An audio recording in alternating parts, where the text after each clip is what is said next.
It was a wet night after a rain in the city, and Curdy, a talented assassin, was enjoying a delicious meal on the side of the city street, while occasionally glancing at a club across the street. Not long after, 3 American men came out of the club, chatting for a moment with 3 women who were near the parking area. As the 3 women left, 3 more men joined the group, bringing the total to 6. Suddenly, Curdy stepped closer to the group and threw a bomb that blew up the group along with their motorbike. After that, Curdy brought his large bag close to the scene of the crime and took out a man's body from inside it, shot a man who was still alive, then placed a gun in the man's hand to create the illusion of a fierce battle that had just taken place there. When Curdy was preparing to leave, he saw a beautiful woman in a blue dress named May who was watching him from a distance. But Curdy just ignored her and quickly left before the police arrived. Meanwhile, Mr. Byrne receives a serious report from Paiji about the explosion that claimed the lives of his men, allegedly carried out by an enemy group. However, Mr. Byrne is not completely sure that the enemy is the perpetrator.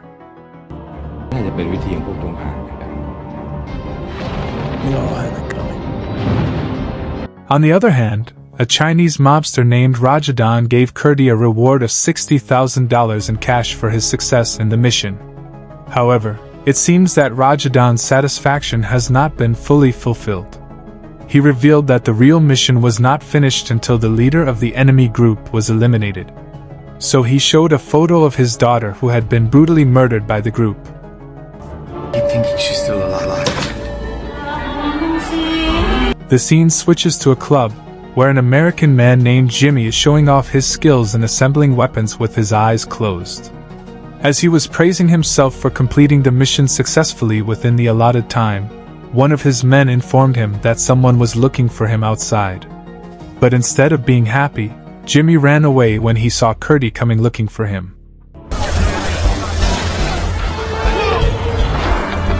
English, why are you running?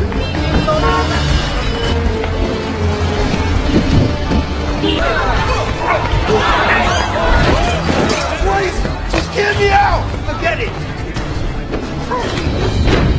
Curdy tries to convince him that his intention was not to hurt him. But Jimmy doesn't believe him and tries to run away again, so Curdy explains to him that he is on an important assignment in the country and needs his help with a gun. The guy lost his daughter to a few punks. Some weapons. Why do you say so? Good point coming from you. Precisely. Jimmy then leads Curdy to a remote warehouse where he keeps various weapons. When Curdy is interested in touching one of the weapons, Jimmy quickly brushes his hand away, explaining that legendary weapons are not for rent, and he advises Curdy to choose another alternative. Curdy looked for a reliable gun to use from a distance, and Jimmy quickly offered one for $1,000 a day, including the price of a friend, as well as free night vision as a bonus. Curdy frankly admits that he doesn't have the cash to pay, so he offers to exchange for a golf club given to him by his Chinese boss. Afraid that Curdy will hurt him, Jimmy finally accepts the offer and lets Curdy take as much ammunition as he wants. But he warns him to be careful wherever he lives because the city is haunted. Curdy strode across the area's public cemetery to an old tower located in the middle of the cemetery, and stashed his bag of money under the floorboards of the tower.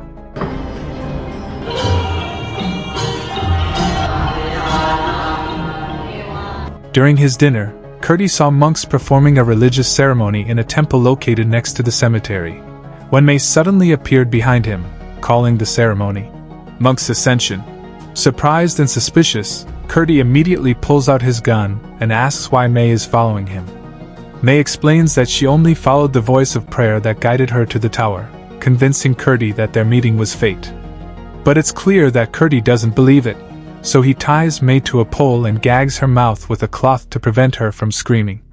The next day, Curdy carefully prepared his weapons for the upcoming action, adding several additional tools including exhaust silencers that functioned as silencers and focusing his attention towards a club called Kitty Cat located across from the cemetery.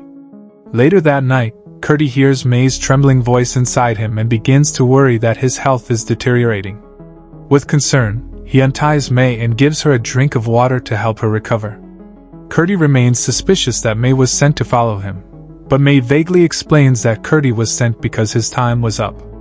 Before resting, Curdy enlists May's help in keeping an eye on the club across the street, giving him a message to wake him if he sees anyone familiar. At first, May refuses to help because she knows that Curdy will kill people, but Curdy firmly convinces her that there is nothing wrong with killing the kidnappers. Not long after, a group of people on motorbikes and cars arrived in front of the club, opening fire on the guards outside. Curdy quickly sprang into action, shooting the members of the group one by one with precise shots, thus creating panic among them and causing them to quickly leave the scene.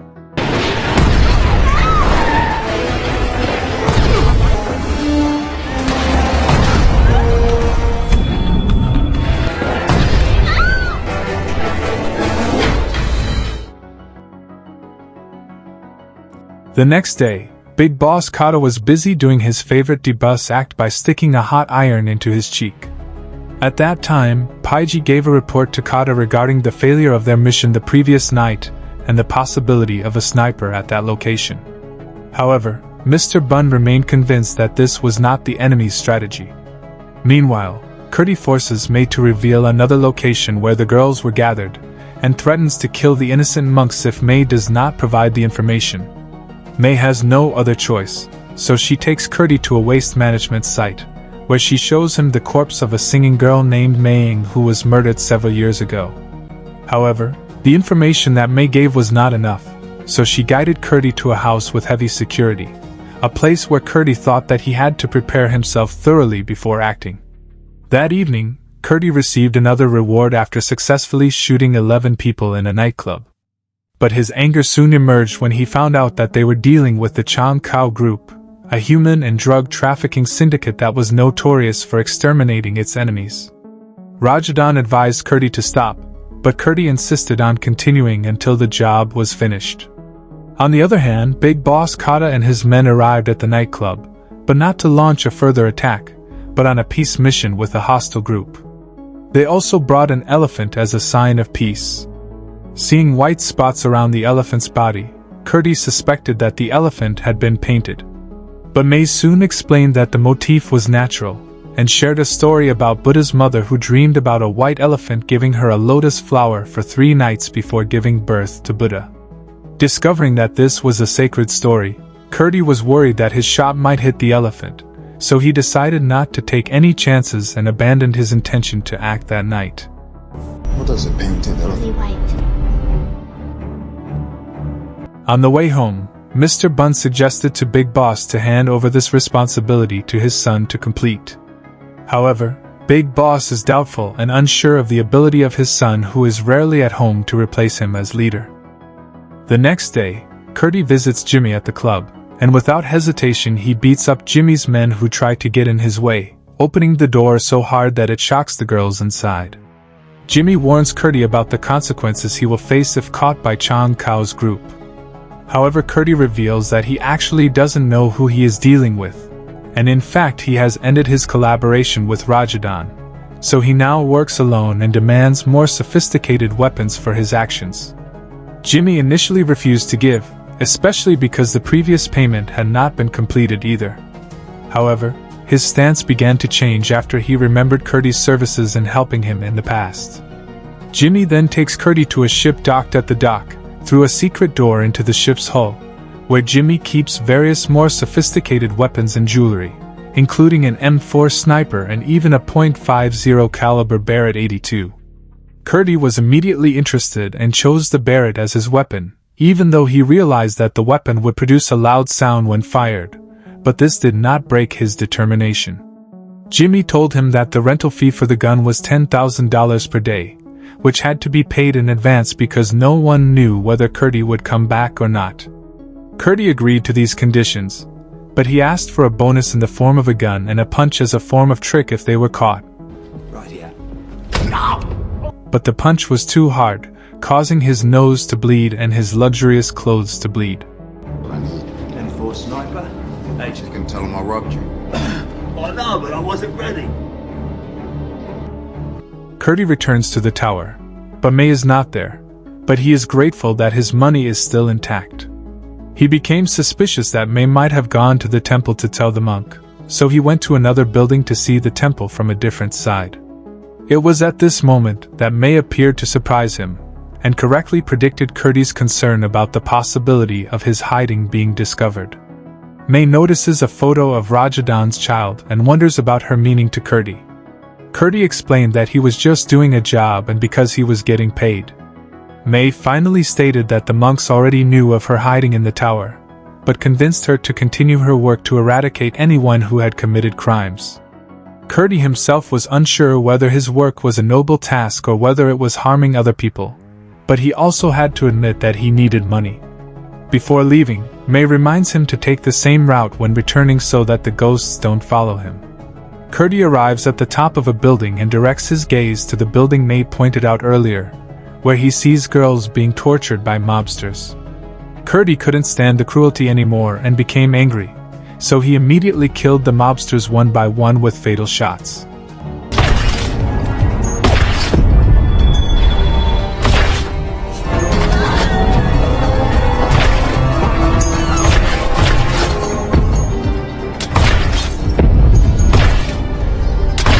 However, May suddenly appeared at the scene, diverting his attention, and a shot from another sniper hit his left shoulder.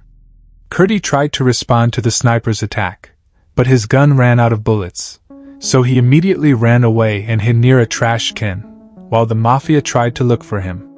Kurdi comes out of his hiding place and confronts two thugs near the parking lot, demanding the car keys, and eventually killing one of them who tries to fight back.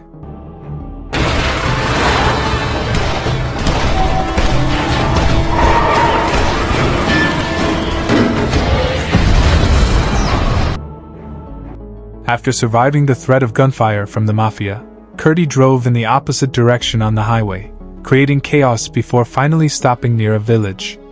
At that moment, Kurdi heard something from the back box and decided to check it out. But what he found inside was May and several girls who looked scared. Kurdi suggested that they leave immediately, but several of the girls refused and instead asked that they be returned to the house for fear that the mafia would chase and kill them. May takes Kurdi back to the temple, where the monks use a sacred potion of fire sacrifice and other herbs to treat him. Meanwhile, Mr. Bunn scolds his men for their failure to kill Kurdi, so they called Jimmy to confirm the weapons they found on top of the building. Jimmy said that the gun was really from his store, but he lied that he had been robbed and that the robber broke his nose. He gave a false description of the robber, calling him blonde and white, and hoping to gain protection as a victim. But Mr. Bunn is not a man who easily trusts, so he ordered his men to keep an eye on Jimmy from now on. Meanwhile, Kurdi saw the mafia watching Jimmy from the top of the building, so he immediately attacked the thugs and killed one of them with a precision shot. Kurdi then meets with Jimmy to plan his next move. At that time, the cell phone that Kurdi took from one of the thugs rang, and it turned out to be boss Kata speaking there. Kata's boss finally offered to negotiate, explaining that most of the girls were sold by their parents to pay off debts, and he made a small profit from their sales transactions. But Kurdi didn't care for any reason, because he still insisted on continuing his war. Never had an understanding of what you do. Come to some understand we give what that we find a place for them.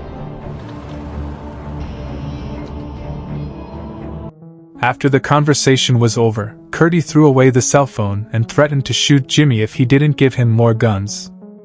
So Jimmy has no other choice, and ends up giving Kurdi an assault rifle for rent of $1,000 a day, while warning that life out there can be very dangerous.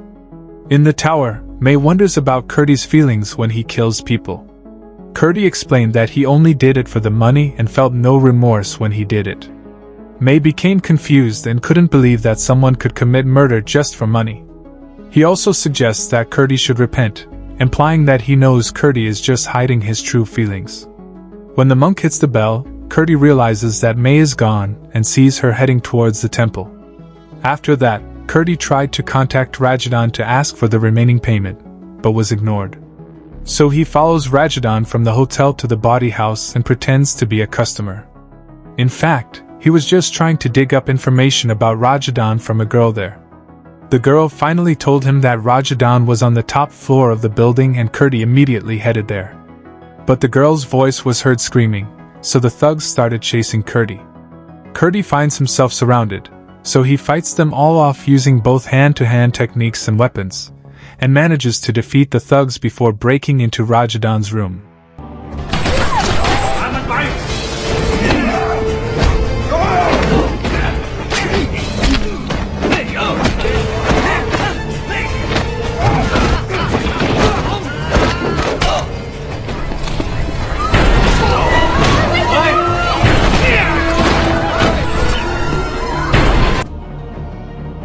He immediately orders Rajadan to fill his bag with money while demanding to know the true motive of his work.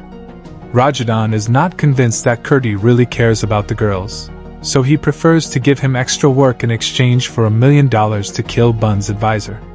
Curdy is intrigued by the offer, but is still curious about why Mr. Bun had to be killed instead of the big boss.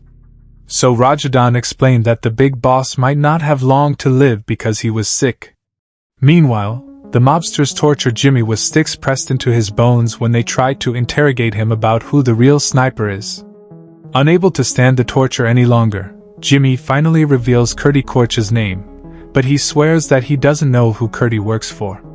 The next day, the big boss received a report that they had checked every hospital but found no sign of Curdy. Mr. Bun suggests that they immediately involve the police in the alleged kidnapping of several girls. At that time, Rajadan came and expressed his objections. Wanting to prove that he is still reliable, Rajadan offers to help solve the problem and vows that he can catch the sniper. Jimmy is still under the supervision of the mobsters and cannot move freely, so he pretends to go to the bathroom to contact Curdy, telling him that Chong Kao has found out his identity. Curdy understands, but he asks Jimmy to do one last thing, namely adopt May to send her to school until she graduates, and tells him to come to the tower, to pick up May and collect her gun rental money. After the conversation was over, Jimmy threw his cell phone in the trash and the thugs checked it. At that moment, Rajadan appears and pretends to offer cooperation in capturing Curdy, which Jimmy does not realize that Rajadan is the mastermind behind all the events. On the other hand, Curdy gives May a white dress as a gift, making her emotional and hugging her. Curdy thanks him for all he has done and indicates that he is leaving. He says that someone will come to get him and makes May promise to wait in the tower until that person comes. While waiting for departure at the airport, Curdy gets a call from Jimmy saying that he has collected his money, but May is not at the tower. Not long after, the mobsters arrive at the airport to arrest Curdy, but they don't see Curdy leaving in a taxi, and it is at that moment that Curdy realizes that Jimmy has set him up. After beating up one of the mobsters, Curdy steals a car and drives to the tower, only to find that the monks have been killed, and May is also not in the tower. After dragging the man's body out, Curdy waited at the side of the road and followed the mobsters' convoy into the big boss house. The mafia realized that they had been followed and immediately opened fire, so Curdy accelerated his car and crashed into the wall of the room where the big boss was gathering with the mafia.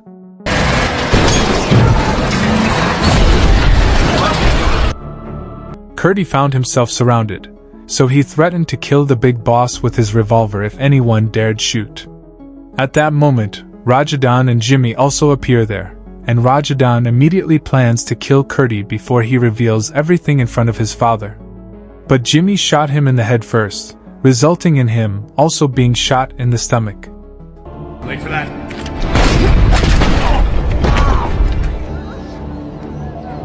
The big boss finally finds out that his son was the one who had planned all the murders that occurred, and orders his men to bring in the girls. Seeing that May wasn't among the girls, Curdy finally asked about the girl they kidnapped from the temple. But Mr. Bun said that there was no one there except the monks. Trying to make them remember him, Curdy takes a photo of May which is displayed on the wall of the room, but the big boss says that the girl Curdy is referring to has died 30 years ago. And how this film ends, Curdy still doesn't believe what happened, that May's figure is just a hallucination in Curdy's imagination that arises from trauma and guilt. May is a symbol of the helplessness and sadness experienced by victims of human trafficking, as well as the hope and goodness that still resides in Curdy's heart.